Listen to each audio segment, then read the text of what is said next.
আমার সেই গল্পটা এখনো শেষ হয়নি। শোনো, পাহাড়টা আগেই বলেছি ভালোবেসেছিল মেঘকে, আর মেঘ কিভাবে শুকনো খটখটে পাহাড়টাকে বানিয়ে তুলেছিল ২৬ বছরের ছোকরা, সে তো আগেই শুনেছ। সেদিন ছিল পাহাড়টার জন্মদিন।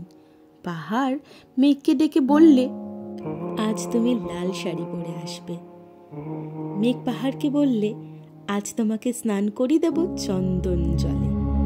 ভালোবাসলে নারীরা হয়ে যায় নরম নদী, পুরুষেরা জ্বলন্ত কাঠ।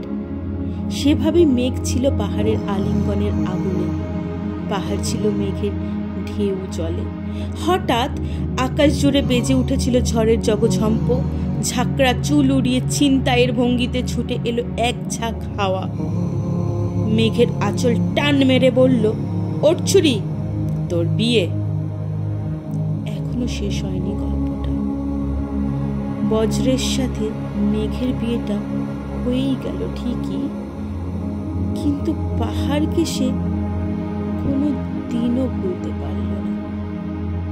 বিশ্বাস না হয় তো চিরে দেখতে পারো পাহাড়টার হাড় পাঁজর, ভিতরে থই থই করছে শত শত ঝর্ণার জল।